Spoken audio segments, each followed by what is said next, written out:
Hello, hello! Aujourd'hui, je vais te parler d'une batterie nomade qui m'a été envoyée par Aferi, la P1800 Pro. Alors déjà, l'emballage, tu vois, c'est pas volumineux, c'est un petit carton qui fait 40-42 par 30 de large. Bon à savoir quand tu iras la récupérer. C'est un carton avec les protections qui fait 13,2 kg. La batterie, quant à elle, fait 11,5 kg. Donc ce que je te propose, c'est qu'on l'ouvre et qu'on détaille un peu tout ce qu'il y a à l'intérieur. Voilà, on retrouve de belles protections, son petit carnet pour la garantie, tu vois, batterie qui est garantie 5 ans, le livret, et tu as bien sûr la partie en français. Donc il est également en français, ce qui est bien pratique. Le câble d'alimentation 230 pour accorder ta batterie au secteur. Et ça, ce sont les câbles pour les panneaux solaires. Panneaux solaires qui ne sont pas compris dans cette présentation. Voilà, j'ai enlevé le carton de la table, c'est plus pratique. Tu vois, il y a vraiment de très très belles mousses de protection. Et bien entendu, dedans, la batterie qui est dans un petit plastique également pour la protéger. Voilà. Allez, on va commencer à la détailler. Donc cette petite batterie, tu vois, c'est vraiment très compact. Elle fait 34 cm en longueur, 26,5 en hauteur et 22 en largeur. Alors elle se différencie des autres batteries par le fait qu'elle ait son tableau de contrôle sur le côté. Tu vois, il est ici. On retrouve souvent sur les autres batteries le tableau sur la partie large. Et ça va également avoir son avantage. Donc déjà tu vois petite, compacte et légère, 11,5 kg. Donc très intéressante pour les petits véhicules ou pour ceux qui ont peu de place. Également une batterie qui peut être utilisée en dehors de nous camping-caristes et nomades. Une sortie en bagnole, la pique-nique à la plage, tu prends ta batterie, hop, et tu vas alimenter une glacière, enfin tout ce que tu veux. Éclairage extérieur, enfin divers appareils électriques, on va dire. Donc cette batterie, son fameux panneau qui est sur un côté. Donc la face avant, tu retrouves l'interrupteur marche-arrêt, appui bref dessus, tu relâches, elle est en marche et l'affichage se met. Donc après j'essaierai de me mettre un peu plus près pour que ça soit plus lisible. À côté on a une torche avec un mode secours, la torche et le mode secours.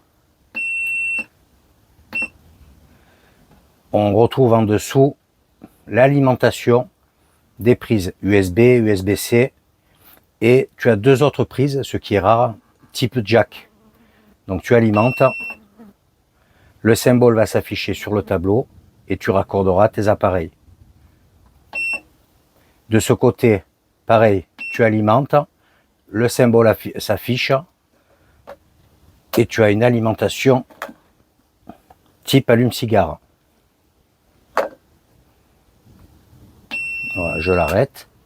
Tu vois, c'est très lisible, c'est très simple. Donc tu as deux USB-A classiques et deux USB-C, un en 20 watts et l'autre en 140 watts.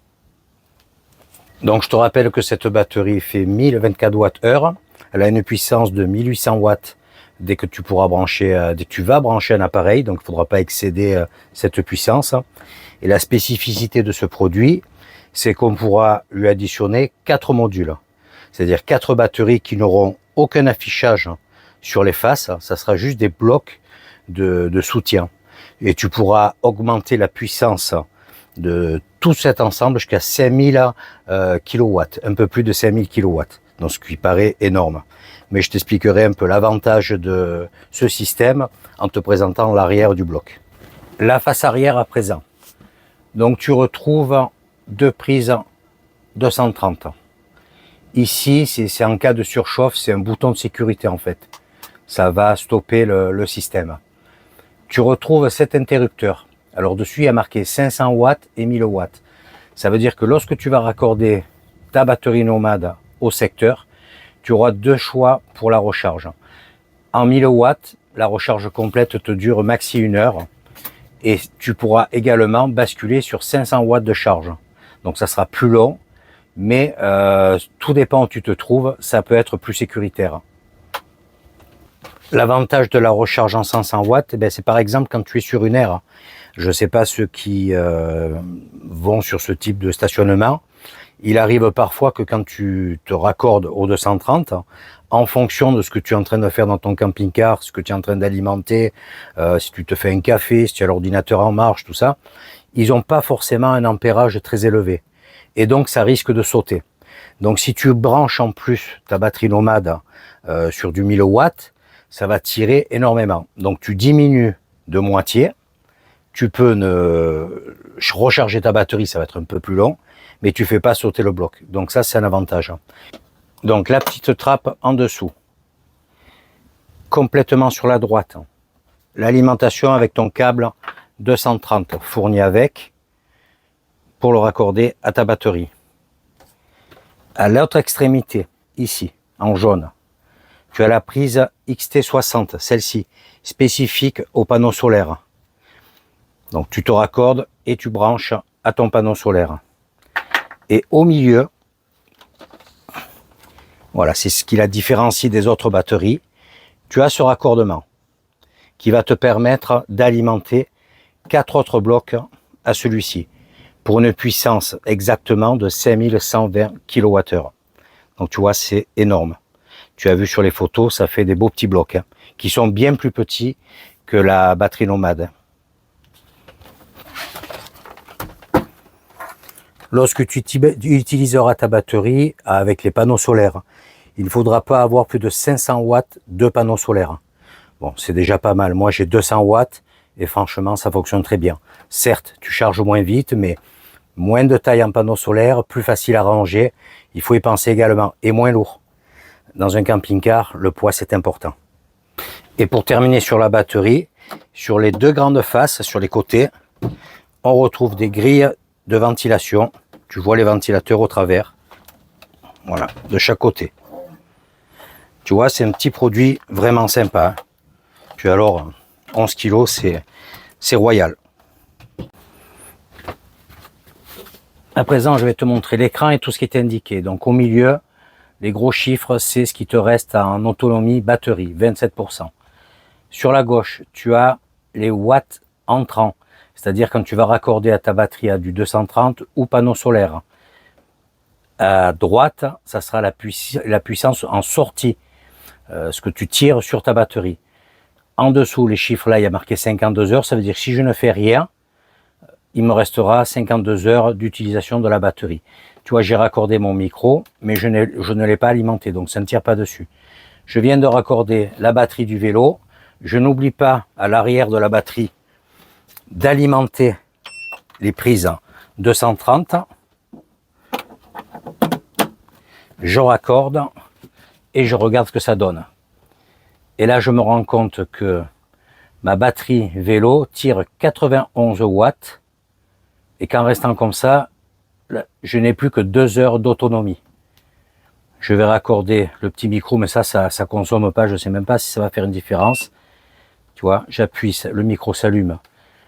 Le symbole pour le 230 est allumé. Le symbole pour l'USB-A est allumé. Tu vois, ça modifie pas, ça tire absolument rien, ça. C'est insignifiant. 1 watt, tu vois, à tout casser. Donc ça, c'est très lisible en plus. Alors, quels que soient les appareils que tu connectes, tu auras, là je te montre la revue, c'est plus facile, un symbole pour chaque produit. Tu allumes la torche, tu auras la lampe, tu allumes le 230, tu auras le symbole de la prise 230, tu allumes une USB-C, tu auras le symbole de la prise USB-C, symbole USB-A, enfin tout, le branchement de tes panneaux solaires, tout sera indiqué et tout est indiqué, précisé dans le manuel, donc il n'y a vraiment aucun souci. Tu auras également, si tu prends des batteries additionnelles, au-dessus des chiffres, des gros chiffres, le nombre de batteries que tu as raccordé. Donc là, je n'en ai pas, bien sûr, je ne peux pas te faire la démonstration. Mais tu as vraiment tout indiqué. Hein. Tu vois, j'allume la torche. Bon là, pas bonne idée pour le téléphone. Ça s'allume. Tu branches quelque chose avec une prise allume-cigare. Il y aura le symbole. sur les prises jack, Ural, symbole, il y a vraiment une rangée complète de symboles. Voilà un bel exemple de l'utilisation de la batterie. Mauvais temps, il pleut, donc là les panneaux solaires bien sûr ne rechargent pas. Et grâce à la batterie, tu vois, je suis en train de monter la vidéo. Donc j'utilise la batterie. Ça tire 25 watts. Et je peux rester comme ça dessus pendant 6 heures. Voilà, j'ai pu te faire une présentation de cette batterie. La P1800 Pro. Petite batterie, très facile d'utilisation. Vraiment un produit qui peut correspondre à beaucoup de monde. Notamment, comme je te l'expliquais, à ceux qui ont peu d'espace. L'avantage de cette face avant, c'est que suivant où tu la ranges, voilà, tu as juste la largeur de 22 cm avec un petit peu de dégagement sur les côtés pour que ça puisse ventiler à avoir. Donc sous un fauteuil, à plein endroit. La soute, bien entendu. Si tu estimes que par la suite, c'est un peu limite en puissance, eh bien tu as la possibilité d'acheter un bloc jusqu'à 4, donc pour monter à 5120 kW. Ça te coûte moins cher que de racheter une batterie plus grosse, tout en pouvant utiliser celle-ci en déplacement. Voilà, tu n'es pas obligé de trimballer tes blocs additionnels. Franchement, un produit très intéressant, notamment pour les personnes qui ont des manipulations en fer lourdes et tout, et que c'est problématique. 11 kg, on va dire que ça passe partout. C'est un produit vraiment performant. Écoute, n'hésite pas à aller sur le site. Je vais te mettre tous les liens de toute façon, les codes promo, tout ce qu'il faut pour pouvoir acheter ce produit. Et je te dis, moins de 500 €, c'est vraiment très intéressant. J'espère que tu as apprécié cette présentation. N'hésite pas à mettre un commentaire, un petit pouce, et je te dis à bientôt. Ciao, ciao.